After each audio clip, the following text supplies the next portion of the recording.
નમસ્કાર ખેડૂત મિત્રો, ન્યૂઝરૂમ પાલિતાણા યુટ્યુબ ચેનલમાં તમારું સ્વાગત છે। સરકારે ખેડૂતો માટે કરી દીધી છે મોટી જાહેરાત। ખેડૂતોની કૃષિ લોન ₹75,000 સુધી સંપૂર્ણ માફ। 14,44,000 ખેડૂતોને મોટો ફાયદો। સરકારે ખેડૂતો માટે ₹953 કરોડ ફાળવ્યા। સારા મુખ્યમંત્રી અને સાસા દિલના મુખ્યમંત્રી કોને કહેવાય અને કયા રાજ્યમાં લેવાયો છે નિર્ણય, તમામ ડિટેલ સાથે હું તમને આ વિડીયોમાં દેવાનો છું। સ્ક્રિપ કર્યા વગરનો વિડીયો પૂરેપૂરો જોશો એટલે ચેનલમાં તમને બધું સમજાઈ જશે। અને ચેનલમાં નવા છો તો પ્લીઝ ચેનલને સબસ્ક્રાઇબ કરવાનું ભૂલતા નહીં। તામિલનાડુના મુખ્યમંત્રી વિજયે ખેડૂતો માટે મોટી જાહેરાત કરતા 75,000 સુધીની ખેતીની લોન સંપૂર્ણપણે માફ કરવાની જાહેરાત કરી છે। મુખ્યમંત્રી વિજયે કહ્યું કે રાજ્ય સરકાર ખેડૂતોને રાહત આપવા માટે આ નિર્ણય લઈ રહી છે। આ યોજના હેઠળ 75,000 સુધીની બાકી ખેતીની લોન સંપૂર્ણપણે માફ કરવામાં આવશે। મુખ્યમંત્રી તરીકે વિજયના 100 દિવસ પૂર્ણ થયા બાદ આ જાહેરાત કરવામાં આવી છે।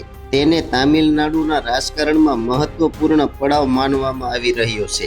આ નિર્ણયની જાહેરાત કરતા મુખ્યમંત્રી વિજયે કહ્યું કે નાણાકીય પડકારો હોવા છતાં તેમની સરકાર ખેડૂતો માટે 953.6 કરોડની વધારાની સહાય ઉપલબ્ધ કરાવશે। વિધાનસભામાં બોલતા મુખ્યમંત્રીએ વિજયે કહ્યું કે તેમની સરકારે મે મહિનામાં સત્તા સંભાળ્યા 15 દિવસની અંદર જ 50,000 સુધીની ખેતીની લોન માફ કરવાનો નિર્ણય લીધો હતો। બાદમાં આ યોજનાનો વિસ્તાર કરીને 75,000 સુધીની ખેતીની લોન સંપૂર્ણપણે માફ કરવાનો નિર્ણય લેવામાં આવ્યો છે। આ ઉપરાંત 75,000 થી વધુ લોન પર 35,000 સુધીની રાહત આપવાનો પર નિર્ણય લેવામાં આવ્યો છે।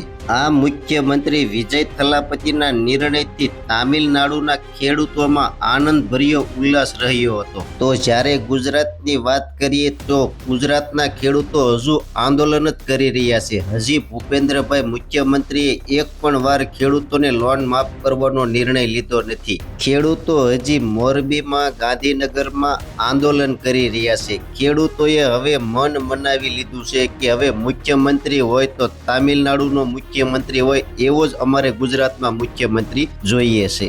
તો ખેડૂત મિત્રો, તમારું શું કહેવું છે કોમેન્ટ બોક્સમાં તમારું મંતવ્ય જણાવજો। અને ચેનલમાં નવા છો તો પ્લીઝ ચેનલને સબસ્ક્રાઇબ કરવાનું ભૂલતા નહીં, જેથી કરીને આવી નવી માહિતી તમારા સુધી પહોંચતી રહે। હવે મળશું એક નવી માહિતી સાથે। ત્યાં સુધી બધાને જય જવાન, જય કિસાન, ભારત માતા કી જય।